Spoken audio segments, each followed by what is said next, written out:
छोटा सा English grammar का टॉपिक लेकर आया हूं। उसका नाम है use of so that. Use of so that.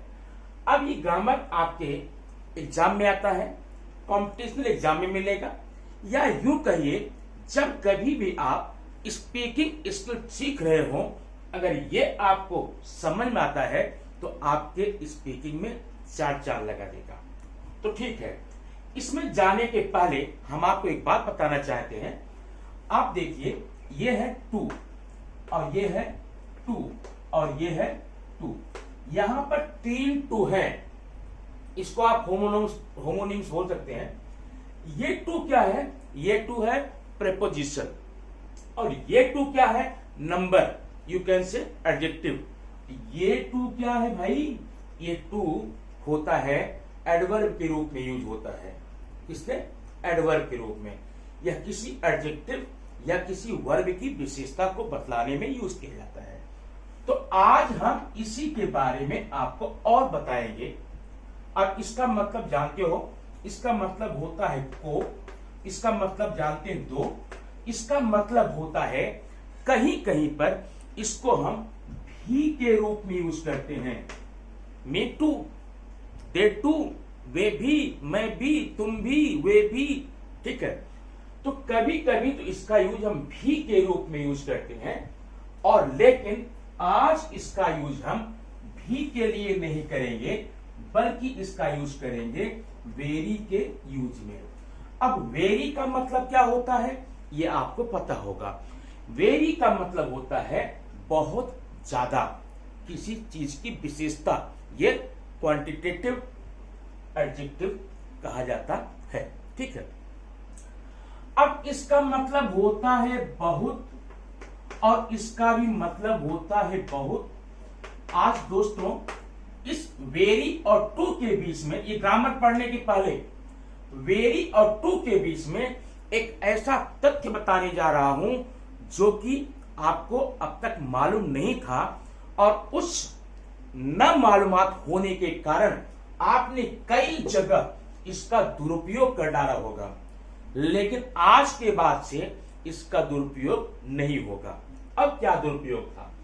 Very मतलब बहुत, टू मतलब बहुत, लेकिन ध्यान देना, इसका यूज मैं ये कह सकता हूं, आई वॉज वेरी टायर्ड, मैं बहुत थका था।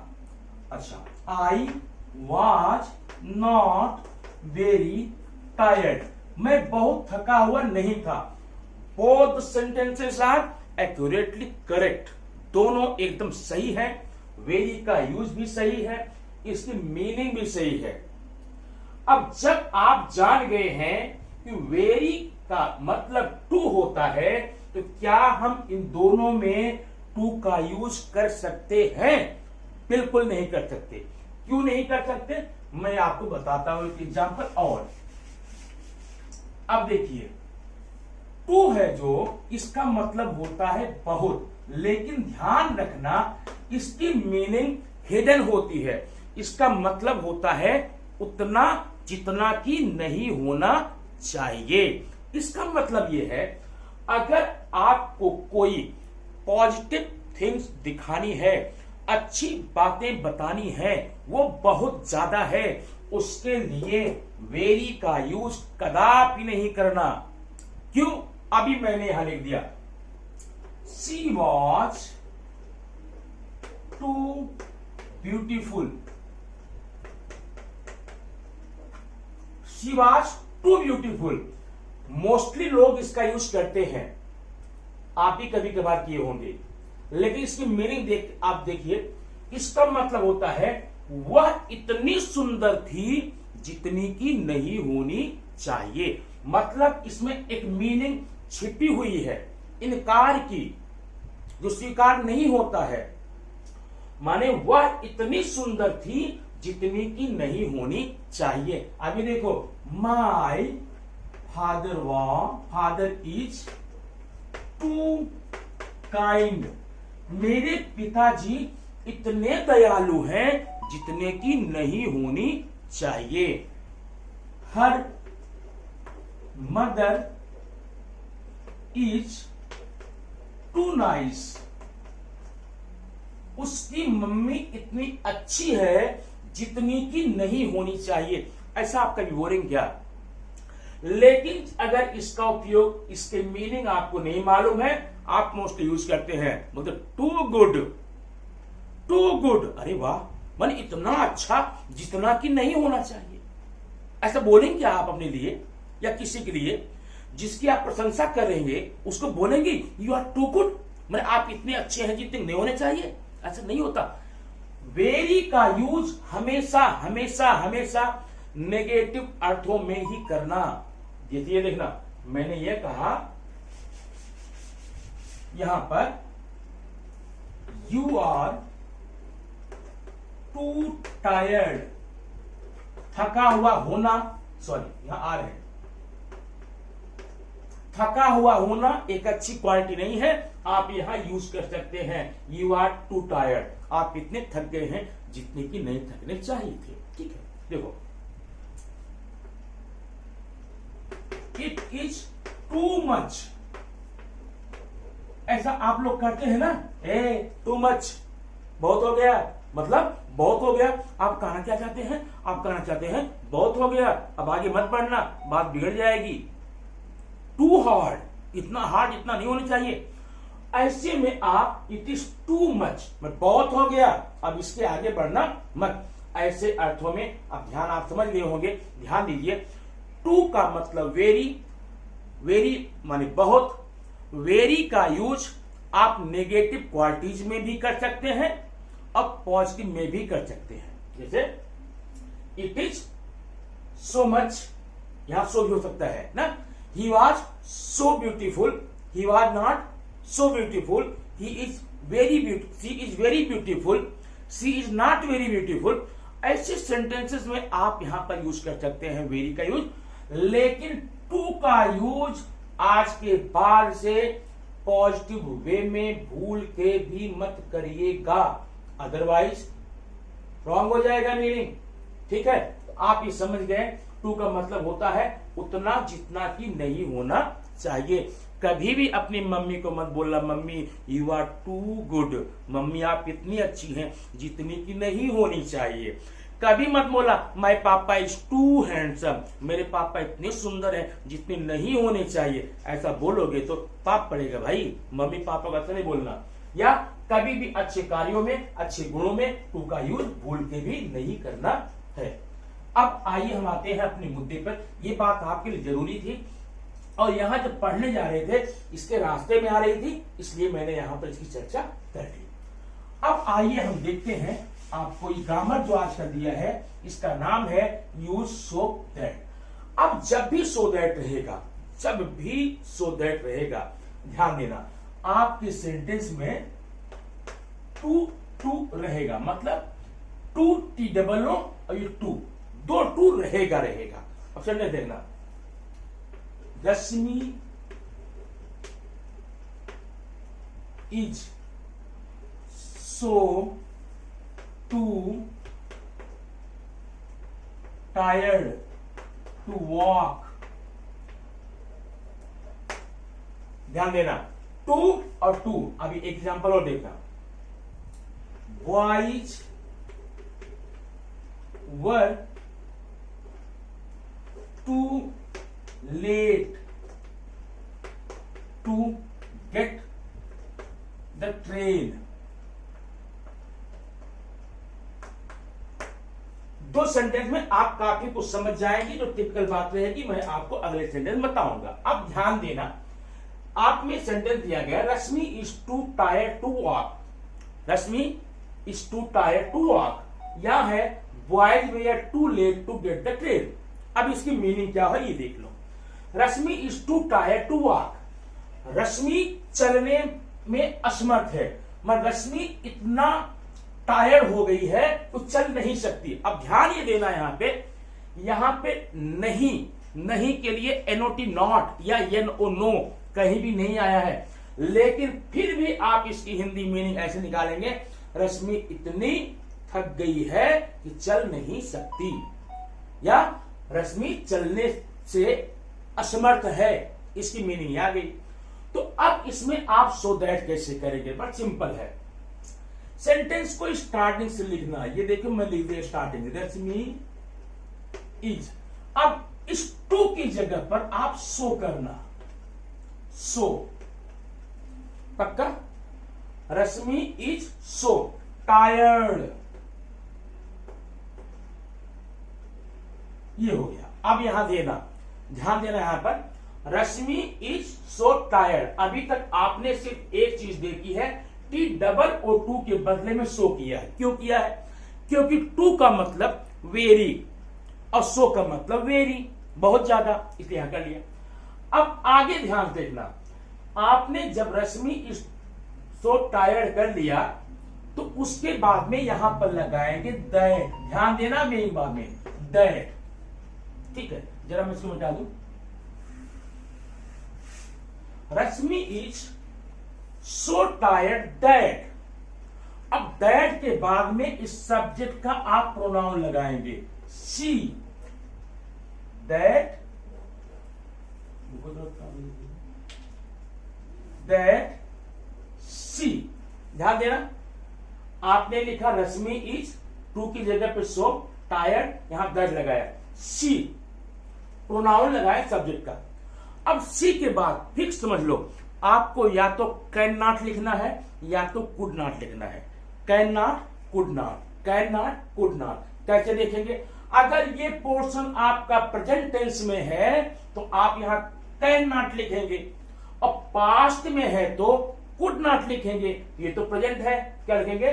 Can not, can not. अब आगे जो बचा हुआ है ना,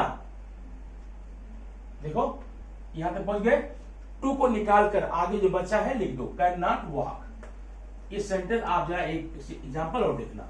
यहां मैं लिखा था boys were too late to get the train. अब यहां एग्जांपल कंफर्म करना, बॉयज वर हो गया, टू की जगह पे सो, लेट, अब पहुंच गए यहां पर। अब इसी टू की जगह पर आप क्या लगाना है? दैट, सब्जेक्ट का pronoun, can not, could not. That, they can not, they could not, she could not, they can not. ये हो गया यहां पर दैट, इसी टू की जगह करना है दैट, इसका प्रोनाउन बॉयज का दे। अब आगे आपको लिखना है या तो कैन नॉट या फिर कुड नॉट। चूंकि यहां पर पास्ट में आया है, आप कुड नॉट लिखेंगे ना, कुड नॉट, कुड नॉट। इसके बाद पूरा, टू के बाद में पूरा। अभी टू की जगह पर आपने इतना लिखा है that they could not gate the train. अब मुझे पक्का विश्वास है आप समझ गए होंगे। अभी हम एक या दो एग्जांपल इसका और लेते हैं, तो उसके बाद में इसका टिपिकल पॉइंट आप बता देते हैं क्या है इसमें, ठीक है? ये रहे आपके सामने अगले 3 सेंटेंस, जिसमें कि आप जो भी कंफ्यूजन होगा उसे आप दूर करेंगे। सेंटेंस देखिए, Kavita ran too slow to win the race. अब यहां तक तो आप बिंदास आइए। कैसे? कविता रैन, टू की जगह पे सो, स्लो हो गया। अब इस टू पे आगे ध्यान रखना, पहला क्या लगाएंगे? दैट। मैंने लगा लिया यहां पे दैट। दैट के बाद में सब्जेक्ट का प्रोनाउन, कविता का शी, दैट शी। अब इसके बाद में या तो कैन नॉट या फिर कुड नॉट। ध्यान देना, टेंस कौन सा है? रैन है, सेकंड फॉर्म में है, आप यहां पर कुड नॉट करेंगे, शी कुड नॉट। हो गया ना इसकी जगह पर। अब आगे पूरा विन द रेस, आगे पूरा हो गया। सेकंड देखना, we are too lazy to complete the work in time. हम लोग काम को समय से पूरा करने के मुकाबले में, अपेक्षा में बहुत लेजी हैं। क्या होगा? अब ये देखा, वी आर सो लेजी। अब यहां पर क्या होगा? दैट, वी तो खुद प्रोनाउन है, यहां होगा वी आर है यहां पे प्रेजेंट फॉर्म में है तो कैन नॉट। अब आगे पूरा complete the work in time. Got it ना? कंफर्म हुआ? अगर कंफर्म नहीं होगा फिर बताना है। एग्जांपल देखना ये, नेहा डांस्ड। अब यहां पर आ गए, ध्यान देना, माने यहां तक सेम लिखना है, यहां पर लिखेंगे so. Neha dance so poorly. अब यहां पर आ गए, पूरा मामला यही फिट हो जाएगा। क्या होगा? दैट, नेहा का प्रोनाउन शी। अब यहां डांस्ड पास्ट में है, कुड नॉट हो जाएगा यहां पे, कुड नॉट। अब कुड नॉट के बाद आगे पूरा कर लेंगे। अब आपने सिंपली समझ लिया इसको। लेकिन कभी कभी इसमें आपको कुछ टिपिकल पॉइंट आ जाएंगे, उस टिपिकल पॉइंट का भी एक एग्जांपल आप देख लेंगे तो पूरा का पूरा यही इसी वक्त आपका कंफर्म हो जाएगा। ये है आपके 3 सेंटेंस जो आपको टिपिकल पॉइंट तरफ ले जाएंगे और आपके सारे कंफ्यूजन को दूर कर देंगे। ओके, देखिए पहले आप सेकंड देखिए, फर्स्ट एंड थर्ड बाद में देखते हैं। The sums are too hard to solve. ध्यान देना, यहां पे थोड़ा सा अंतर है पहले मुकाबले में। हम लिखेंगे यहां पर the sums are so hard. Okay, the sums are so hard. अब हमें चाहिए प्रोनाउन। प्रोनाउन किसका? सब्जेक्ट का, द सम्स का। तो सम्स का प्रोनाउन होगा दे। अगर सिंगुलर होता लिखते इट, प्लूरल है लिखेंगे दे। अब देखना, आप यहां पर ध्यान देना, दे लिख लिए। दे के बाद में आपको या तो कैन नॉट लिखना है या तो कुड नॉट लिखना है। अब आर है तो कैन नॉट लिखेंगे, कैन नॉट। अब ध्यान और देना, आगे कैन नॉट कर लिए ना, क्योंकि यहां पर आपने प्रोनाउन किसका लगाया है? द सम्स का। निर्जीव चीज है तो निर्जीव चीज का जब भी यहां प्रोनाउन लगाएंगे तो कैन नॉट, कुड नॉट के बाद में आपको लगाना पड़ेगा बी। ध्यान रखना, जब भी निर्जीव का प्रोनाउन यहां लगाएंगे लगाना पड़ेगा बी, और बी के बाद can not be, could not be. और ध्यान देना, can not be, could not be के बाद में वर्ब को आप थर्ड फॉर्म में लेंगे। क्या होगा? सॉल्व। बात समझ में आ गई? नहीं, जब भी आप यहां निर्जीव चीजों को प्रोनाउन का यहां लेंगे तो आपको 100% वहां पर कैन नॉट या कुड नॉट के बाद में बी लगाना पड़ेगा, और बी लगाने के बाद में आपको वर्ब को थर्ड फॉर्म में लेना पड़ेगा। लेकिन अगर मैं आपको बताऊं भाई ऐसा मत करना, चलो हम ऐसा नियम कुछ पढ़ते हैं कि पहले जैसा हो जाए, चलो मिटा देता हूं। ऐसी कंडीशन में जहां यहां निर्जीव चीज है, यहां पर बिंदास आप प्रोनाउन अपने मन से रख लो। वी कर लो, वन कर लो, वी कर लो, वन कर लो, पीपल कर लो, दे कर लो, as you wish you can do. Mostly हम वी करते हैं। ये देखो ना, यहां पर निर्जीव चीज है तो आप यहां प्रोनाउन इसका मत लेना। अगर इसका लेंगे तो गलत नहीं है, लेकिन इसका लेने के बाद में कुछ चेंज करना पड़ता है, वो दिमाग रखना पड़ेगा। कैन नॉट या कुड नॉट के बाद में बी लगाएंगे और बी के बाद वर्ब का थर्ड फॉर्म लगाएंगे, ठीक है। लेकिन अगर आपने यहां वी ले लिया, वन ले लिया, तो आपका जो पहले नियम पढ़कर आ रहे हैं वैसे हो जाएगा। देखो, the sums are so hard that be. अब यह क्या है? आर है, कैन नॉट, आगे पूरा सेम लिखना, सॉल्व। ये आपका आंसर हो जाएगा, ठीक है। अब ये देखो, it was so cold that, it was so cold that. अब इट का प्रोनाउन इट करोगे, पूरा सत्यानाश होगा, सेंटेंस बनेगा नहीं, कंफ्यूजन होगा। उससे बचने के लिए सिंपल तरीका है, आप यहां वी कर लो, वी के बाद में वॉज है ना, could not, we could not, आगे पूरा सिट आउटसाइड, ठीक है। अगर आपको वी से कोई तकलीफ हो रही है, वन कर लो ना, ONE, one could not, one can not, ऐसा हो जाएगा। ठीक है, ऐसा तब करोगे जब यहां पर निर्जीव रहेगा। लेकिन कभी कभी निर्जीव होने के बाद भी हमको रास्ता मिल जाता है। ये देखो एग्जाम्पल यही है, the sums are too hard for us. ये हमको चिल्ला चिल्ला के बता रहा भैया, प्रोनाउन आपको मिल गया। कौन सा? अस। अस का सब्जेक्ट वी। अगर फॉर मी होता तो आई, फॉर देम होता तो दे, फॉर हर होता तो शी। ऐसा कर लेंगे। देखो, the sums are so hard that, हो गया दैट, यहां हो गया ना। अब इसको देखकर आप पक्का वी लगा लेंगे। अब कंफ्यूज मत होना, वी लगाएंगे, दे लगाए, कैन लगाए, अच्छा तो वी लगा लेंगे। वी आगे पूरा कैन नॉट सॉल्व। इस प्रकार से आपका जो सेंटेंस, जितने टिपिकल पॉइंट है, सिंपल पॉइंट है, आपने इसमें देख लिया। ठीक है, अब इसके बाद भी अगर आपको कोई प्रॉब्लम होती है, कोई आपको इसमें कंफ्यूजन होता है, तो कमेंट बॉक्स है ना, जाइए और बिंदास लिखिए। ठीक है, उसका आंसर आपको तुरंत मिल जाएगा।